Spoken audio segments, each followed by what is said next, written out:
अभी इन्होंने एक बड़ी अच्छी बात की सुधांशु जी ने कि देश के विदेश मंत्री को यह बात पता ही नहीं हो सकती है। फिर देश के विदेश मंत्री गैर जिम्मेदाराना बर्ताव कर रहे थे और देश के प्रधानमंत्री देख रहे थे, इस्तीफा देकर लात मार के फेंक जनता मंत्रिमंडल से बाहर।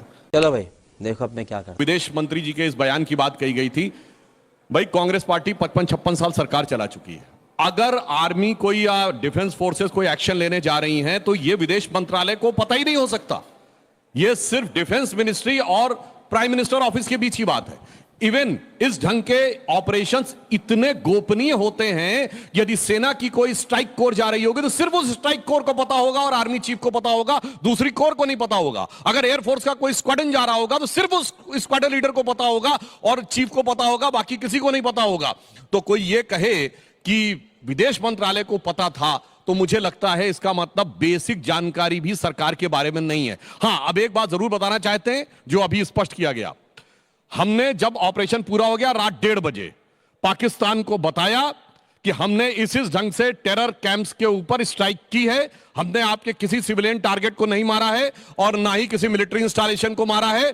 अब इसके बाद अगर आप बात बढ़ाना चाहते हैं तो आप बढ़ा सकते हैं। हमारी तरफ से अपना काम पूरा कर दिया, क्योंकि आज का भारत वो है जो घुसता भी है, मारता भी है और फिर बताता भी है कि हां हमने आपके घर में घुस के मार दिया है। अब मैं ये कहना चाहूंगा, आज माननीय प्रधानमंत्री जी ने जो करणी माता मंदिर के दर्शन किए और बीकानेर में, पहले मैं एक विषय थोड़ा सा बता दूं दर्शकों के लिए भी। ये करणी माता जी का मंदिर ये वही है जिसको आपने कई बार देखा हो जहां खूब सारे चूहे पाए जाते हैं, ना किसी को परेशान करते हैं ना कुछ करते हैं। ये एक दिव्य जो संस्कृति है भारत की उसका प्रतीक है। और ये जानते क्या बताता है, जब आप करणी माता के आगे श्रद्धा से शीश झुकाते हैं तो आप देश में कहां से जुड़ जाते हैं। उत्तर में वैष्णो देवी, दक्षिण में कन्याकुमारी, तो पूर्व में कामाख्या, तो पश्चिम में मुंबा देवी और ढाका की ढाकेश्वरी और बलूचिस्तान की हिंगलाज माता से भी जाके आपकी श्रद्धा जुड़ जाती है, भले वो इलाका देश में कहीं भी चला गया हो। यह है इस देश का सांस्कृतिक राष्ट्रवाद, कैसे धर्म और संस्कृति इस देश को जोड़ती है।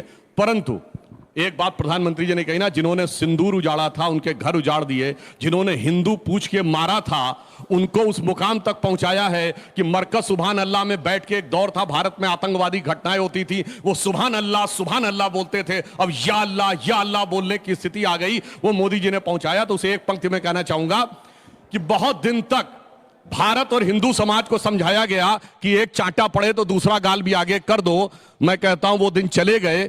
अब जो हमारी सेना ने शौर्य दिखाया, जिसकी अभिव्यक्ति प्रधानमंत्री जी ने की है, उसे अटल जी की कविता की उस पंक्ति में कहना चाहूंगा जो बड़ी प्रसिद्ध कविता थी, हिंदू तन मन हिंदू जीवन रग रग हिंदू मेरा परिचय। उसका जो पहला छंद है, अब हम वो स्वरूप दिखाएंगे कि मैं शंकर का वह क्रोधानल कर सकता जगती छार छार, मैं डमरू की भयंकर ध्वनि रचता जिसमें भीषण संहार, रणचंडी की अतृप्त प्यास, मैं दुर्गा का उन्मत्त हास, मैं यम की प्रलयंकर पुकार, जलते मरघट का धुआंधार, फिर अंतरतम की ज्वाला से जगती में आग लगा दूं मैं, यदि धधक उठे विप्लव लेकर जलथल अंबर जड़ चेतन तो कैसा विस्मय, हिंदू तनमन हिंदू जीवन रग रग हिंदू मेरा परिचय। अतुल लौंडे पाटिल साहब, अब मोर्चा आप संभालिए। 26/11 के बाद हमने क्या किया, बनाम पहलगांव के बाद हमने क्या किया, या उरी और उसको बाद में छोड़ देते हैं, पहलगांव से कंपेयर करते हैं। ये कह रहे हैं हमने नया नॉर्मल बनाया है, देश में कोई भी आतंकी घटना होगी हम पाकिस्तान पर अटैक करेंगे। ऐसे में क्या आप इसके साथ नहीं है? ये तो एकदम तय है, पाकिस्तान के खिलाफ या किसी भी विदेशी ताकत के खिलाफ पूरा देश इकट्ठा खड़ा है। ये कई बार हम कह चुके हैं। अभी इन्होंने एक बड़ी अच्छी बात की सुधांशु जी ने कि देश के विदेश मंत्री को यह बात पता ही नहीं हो सकती है। फिर देश के विदेश मंत्री गैर जिम्मेदाराना बर्ताव कर रहे थे और देश के प्रधानमंत्री देख रहे थे, इस्तीफा देकर लात मार के फेंक जनता मंत्रिमंडल से बाहर। नहीं भेजा उन्होंने, क्योंकि इससे संदेश क्या जाता है कि हमने पहले ही बता दिया था। ये सारे बच्चे अंग्रेजी जानते हो, वीडियो देख लेना at the start of we are carrying attacks on terrorist infrastructure. Carrying का मतलब क्या होता है, चल रहा है। एट द स्टार्ट यानी क्या, ऑपरेशन शुरू करने से पहले। तो ये लोगों को समझता नहीं है, ऐसी बात नहीं है। आप बार बार गांधी को बदनाम करते हो, आरएसएस का तो बड़ा एजेंडा ही रहा है कि एक गाल में मारोगे तो दूसरा गाल सामने करेंगे। आज मैं आपके माध्यम से अंजना जी पूरे देश को बताना चाहता हूं उसके पीछे का वाकया क्या था। एक दलित सम्मेलन में महात्मा गांधी जी गए थे। अब दलित सम्मेलन में जाने के बाद उन्होंने कहा कि आप हमारे पास क्यों आए हो, 5000 साल से बड़ी जातियों ने हमको दबा कर रखा है, एक चाटा मारेंगे हम आपको। तो उन्होंने कहा कि आप एक नहीं, मेरे दूसरे गाल पर भी चाटा मारेंगे। जो 5000 साल तक हमने आपके साथ अन्याय किया है तो मैं दूसरा गाल सामने करूंगा। ये उस वाकया है जिसको आप बार बार कमजोरी के साथ जोड़ते हो, क्योंकि गांधी ने कभी भी मिलिट्री नहीं होना चाहिए, कहा नहीं, तो गांधी को बदनाम करना छोड़ दीजिए। 130 देशों में स्टैच्यू और हर कोई बड़ा व्यक्ति आता है ना तो गांधी का नाम लेता है। रही बात सांस्कृतिक राष्ट्रवाद की, मैं यहाँ से भी मेरे देवी देवताओं को प्रणाम कर लूँ ना, कण कण में बसे है राम कहते हैं ना, यहाँ से भी प्रणाम कर दूँ तो भी प्रणाम पूरे देश में, पूरे जहाँ जहाँ हमारे शक्तिपीठ है वहाँ पहुँच जाता है। अभी ओंकारेश्वर जाके आया हूँ नासिक के, जहाँ ब्रह्मा विष्णु महेश तीनों है। तो ये बात एक और बात है। लेकिन देश के साथ अगर जयशंकर जी ऐसे करते हैं, 26/11 की बात आपने कही, 26/11 के वक्त ये हुआ था अंजना जी, 9 लोगों को तो वही मार दिया था। आज भी सिंदूर मिटाने वाले 4 लोग गायब है। आज भी जिनको 1989 में 1999 में छोड़ दिया गया था, हाफिज सईद, अजहर मसूद, सैफुल्ला, सैयद सलाउद्दीन, ये लोग जिंदा है। ये लोगों को जब तक हम फांसी के फंदे तक लाते नहीं या हमारे गोली का या हमारे बम का शिकार नहीं बनाते हैं,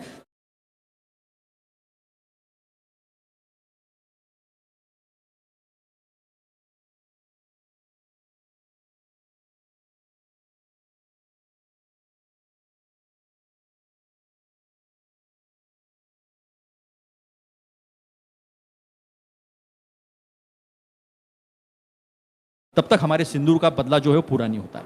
आपने कहा, प्रधानमंत्री ने कहा कि बात होगी पीओके पे, बिल्कुल बात पीओके पे होगी। सिर्फ 1994 में इस देश के संसद ने एक मत से सभी लोगों ने मिलकर जो है एक ठहराव, एक रेजोल्यूशन पारित किया था, और रेजोल्यूशन ये था कि अगर पाकिस्तान के साथ कोई बात होगी तो सिर्फ पीओके को लेकर होगी। और इसी बात को तब तत्कालीन प्रधानमंत्री पीवी नरसिम्हा राव जी ने लाल किले से 15 अगस्त के भाषण में कहा था, इसका मसला इस्लामाबाद और दिल्ली में है और बात कोई बची है तो सिर्फ पीओके को वापस लेने की बात बची।